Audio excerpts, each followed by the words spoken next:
(1512)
bizi zirenak aparte, denak elkartu eta etxarri, aranazko sortu digute, geroztik zenbat fritada jandan, zenbat ardo kupel bete, ea horrela jarraitzen dugun, beste 700 urte, beste 700 urte.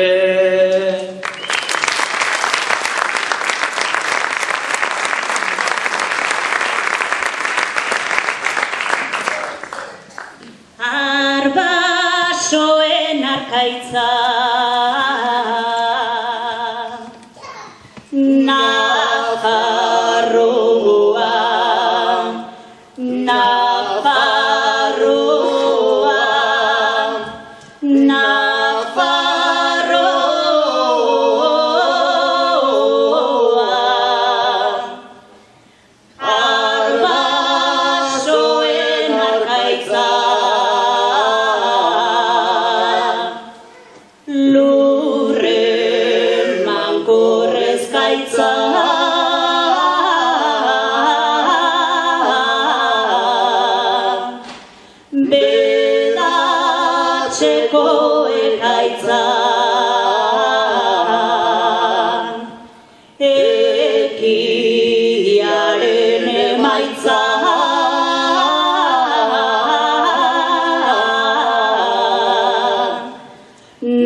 Telesforo Arantzadiren eta Jose Miguel Barandiarenen arabera, duela 10.000 urte gutxi gora bera, Euskal Homo sapiens zegoen Euskal Herriko lurraldean.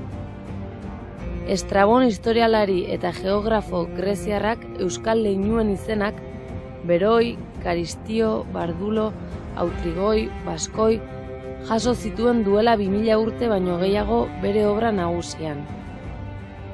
778 garren urtean, Euskaldunek Karlomagnoren ejertzitoa suntsitu zuten Orreagan, eta Erroldan buruzagi Frankoa bertan hil zuten. 1208 urtearen inguruan, Antxo Zazpigarrena, Azkarrak, fuera eman zion Aranatz lurralde osoari jendea bertan bizitzen gelditzeko. 12. mendetik aurrera hiribilduak sortzen hasi ziren Euskal Herrian, arrazoi militar, ekonomiko eta demografikoek bultzatuta.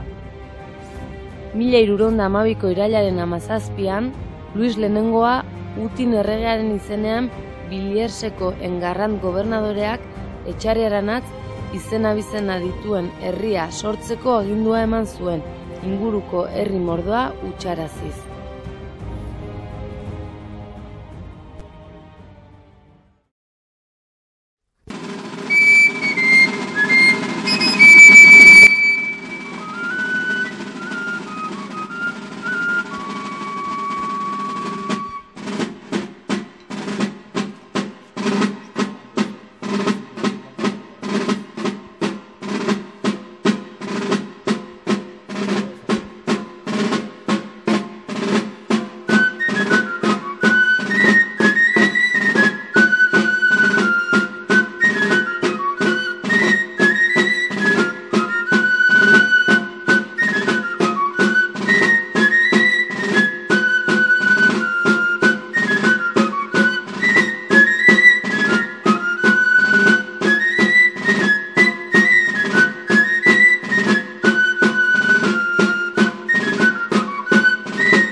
14. eta 15. mendeetan ahaide nagusien arteko borrokak gertatu ziren.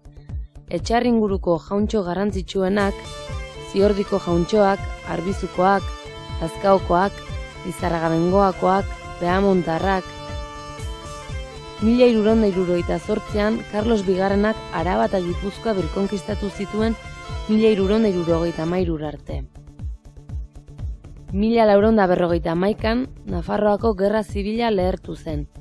Juan Bigarrenaren eta haren aldeko Agramondaren eta Bianako Karlos eta Beamondarren artean. 1512ko uztailean, Gaztelarrek Beamondarren laguntzarekin Nafarroako erresuma osoa konkistatu zuten. 1521ko ekainaren 30ean Noaingo bataila eman zen. Nafarroa askatzeko aleginean porrotik minberena. Ez zen alere bakarra izan. 1512an, 1516an, 1522an, 1530an, 1609an, Pierre de Lancre epaileak sorgin neiza abiatu zuen Lapurdin. Bertako guztiak sorginak zirelakoan. Eiza horrek 1610an Zugaramurdin jarraitu zuen. 1620an Luis Amairugarrenak Nafarroako erresuma Frantziako erresumaren baitan sartu zuen, eta Nafarroako erresumak existitzeari utzi zion.